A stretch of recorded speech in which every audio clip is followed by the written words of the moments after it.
I'm Savvy, and welcome to What to Read. Today's book is going to be Underneath the Whiskey. This is by an author named Chelsea Lauren. She runs a really cool blog where she talks about learning to love yourself and overcoming like mental health issues and things like that. So she does a lot of good for the world, so I really appreciate her as a person. So I was super excited to read this book, and this book did not disappoint. This book is super wonderful, so I'm going to tell you guys why this book is so important for people to read and what the overall themes are that we need to take away from this. This book is about a guy named Ben who he runs some coffee shops. He's an entrepreneur. He has his own coffee shop business, and he's been struggling a lot because when he was in college he realized that he was gay, right?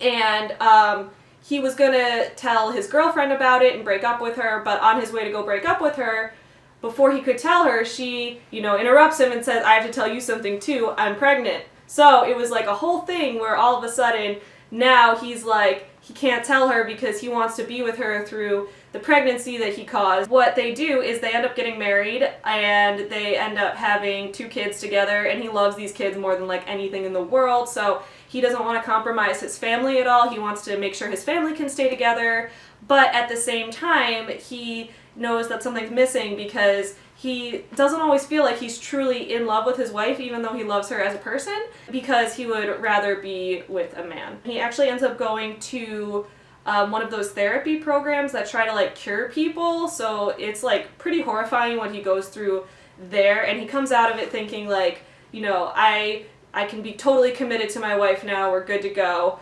But of course that doesn't happen, and instead he meets a guy named Caden who is his new employee at the coffee shop. They end up falling in love and have an affair. Over the course of the affair, things start to get worse in his life, obviously, as it happens when you cheat on your spouse. So he's having an affair, his wife is kind of like, "Where are you?" all the time, right?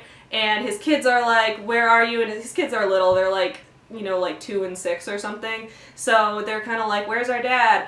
And he's always like coming home late, and then he starts to let depression settle back in. So it's revealed that he has suffered through depression a lot in his life, and he starts to slip back into his alcohol addiction and starts like not being able to stop drinking. He starts to juggle like a failing marriage, an affair, his business, and his alcohol addiction. So what I really, really liked about this was how it showed us a protagonist who was like somewhat unlikable, but also you could tell he was a victim, right?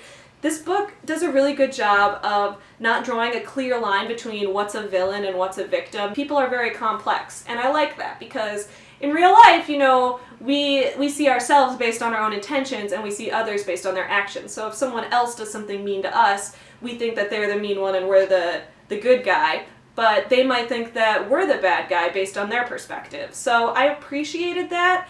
I really liked seeing a story from the perspective of the person who's cheating. I know a lot of times, like, obviously you don't want to cheat on your spouse, like that's going to cause tons of problems, and I know a lot of people really judge people who are cheating on their spouse as like evil people, but this book shows kind of where he's coming from and why that happened. And like still the whole time he's having the affair, I'm like, stop having the affair, be honest with her. Get a divorce if you don't want to be with her anymore, and you keep like yelling that to him in your head the whole time, but at the same time you're like, I can't totally hate him, and like you don't hate him enough to not want to read his story because you understand him and you can still sympathize. Another thing that I really loved about this book was how she positively portrayed the process of going to therapy and going through rehab. Like he's around people who support him and don't judge him and want to help him become better. So I really liked that. I think that we do need to positively portray the process of going to rehab and going to therapy and getting help for any issues that you might be going through. Because a lot of people are struggling with mental health issues and with issues of addiction.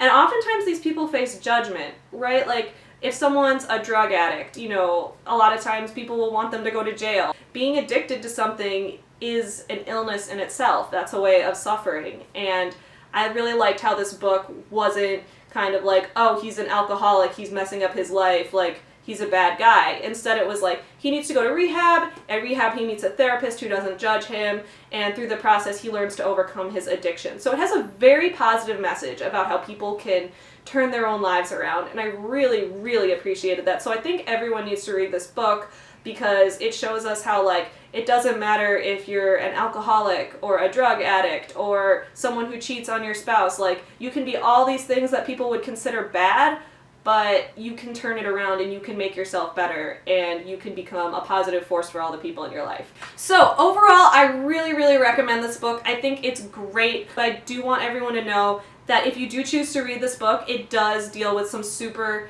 heavy things, mentions of rape, of suicide, of self-harm, of things like that. So I want people to know that going in, that if you're going to read this book, there's a lot of graphic descriptions of those kind of things. So there's a lot of parts later on in the book where Ben does some really bad things, and you get to that point and you think, oh my god, I'm never going to be able to forgive him for this or side with him ever again.